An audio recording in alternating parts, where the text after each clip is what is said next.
നമ്മളിപ്പോൾ നിൽക്കുന്നത് വലിയങ്ങാടിയിലാണ് നിൽക്കുന്നത്. വലിയങ്ങാടിയിൽ നമ്മൾ കുറേ വീടുകളിൽ കയറി ആൾക്കാരെ കണ്ടു. ഇപ്പോൾ നമ്മൾ നിൽക്കുന്നത് വലിയങ്ങാടിയിൽ എനിക്കൊന്ന് ഏറ്റവും കൂടുതൽ പ്രായം ചെന്ന ഒരു അല്ലേ വോട്ടറുടെ അടുത്താണ്.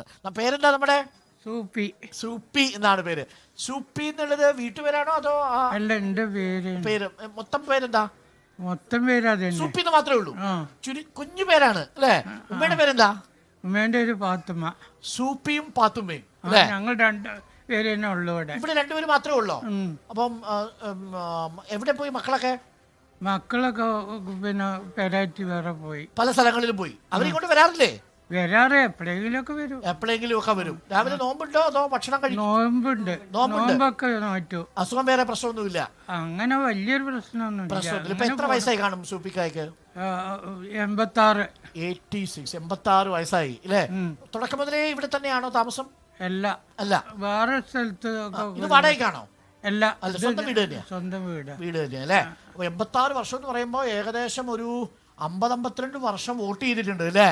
അര നൂറ്റാണ്ട് വോട്ട് ചെയ്തിട്ടുണ്ട്. എല്ലാ തെരഞ്ഞെടുപ്പിലും പലർക്കും വോട്ട് ചെയ്തു. ഒറ്റ ചിഹ്നത്തിൽ മാത്രമല്ല, ഒരാൾക്ക് മാത്രമല്ല, പല ആൾക്ക് വോട്ട്. അപ്പൊ വോട്ട് ചെയ്യാൻ പോകുമ്പോ എന്തായിരിക്കും കണക്കിലാക്കുക? ആൾക്കാരെ നല്ലതെന്ന് നോക്കിയിട്ട് വോട്ട് ചെയ്യാം. ഓക്കെ. എന്താ ചെയ്തോണ്ടിരുന്നത് സൂപ്പിക്ക? നേരത്തെ ജോലി എന്താ ചെയ്തോണ്ടിരുന്നത്? ജോലി സോഡന്റെ പണി ഉണ്ടായിരുന്നു. ചുവടിന്റെ പണി. സോഡ നിറച്ച് കൊണ്ടേ കൊടുക്കല്. മറ്റേ ആ ഗോലി സോഡയാണോ? ആ കോട്ടിയും മറ്റേതും ഒക്കെ ഉണ്ടായിരുന്നു. ഗോട്ടി സോഡ ഉള്ള ഒരു കാലം. നീല കുപ്പിക്കകത്ത് ഗോട്ടി സോഡ അത് നിറച്ചു കൊണ്ട് കൊടുക്കും. സൈക്കിളിൽ കൊണ്ടുപോകും അതോ? സൈക്കിളില് പെട്ടി വെച്ചിട്ട് കൊണ്ടുപോയിരുന്നു. പിന്നെ എനിക്കത് അന്നങ്ങനെ സുബിക്ക ഈ ഗോട്ടി സോഡയായിട്ട് പോകുന്നതൊക്കെ കണ്ടിട്ടുണ്ടോ പാത്തുമ്മ? ഞാൻ കണ്ടിട്ടില്ല. 5 വർഷമായിട്ടുള്ളൂ അല്ലേ? അപ്പോ ഗോട്ടി സോഡയുടെ ഒരു കാലം ഉണ്ടായിരുന്നു അല്ലേ? ഓക്കെ. പിന്നീട് അത് മാറി. പിന്നീട് എന്ത് ചെയ്തു? പിന്നെ അത് കഴിഞ്ഞിട്ട് പിന്നെ കൃഷി ലേശം തേല അവിടെ ഉണ്ട്.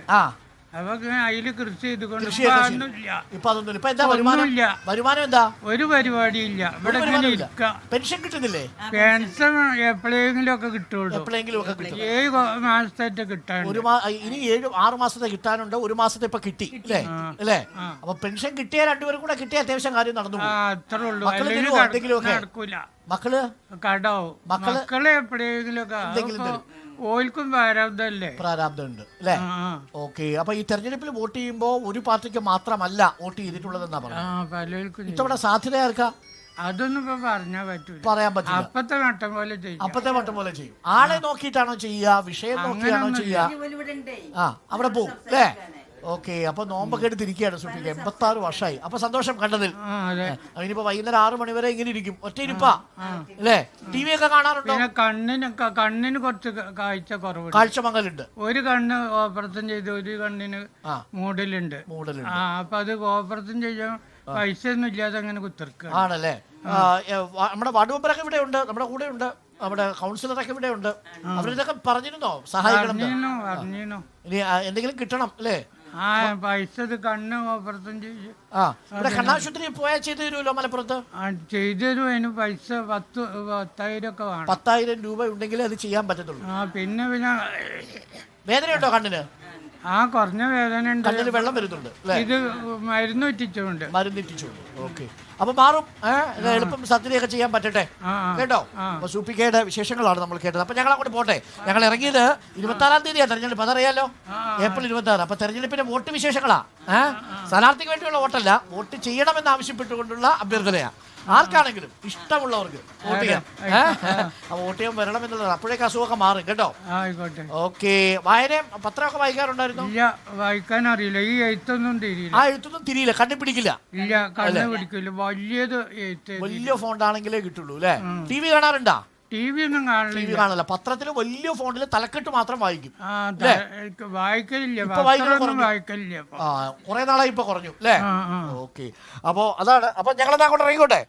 അപ്പോൾ സുബിക്കയും പാത്തുമ്മയുമാണ് നമ്മളോടൊപ്പം ഉണ്ടായിരുന്നത്. 86 വയസ്സായി. കണ്ണിന് വയ്യാത്തത് കൊണ്ട് ലോക കാര്യങ്ങളൊന്നും അറിയുന്നില്ല. പത്രവാർത്തകൾ വായിക്കാനോ അല്ലെങ്കിൽ ചെറിയ അക്ഷരങ്ങളോ ഒന്നും കണ്ണിൽ പിടിക്കുന്നില്ല എന്നാണ് പറഞ്ഞത്. നമുക്കിനി ഒന്ന് ഇടുക്കിയിലേക്ക് പോയി വരാം. നമ്മളിപ്പോൾ ഉള്ളത് മലപ്പുറത്താണ്. ഇടുക്കിയിൽ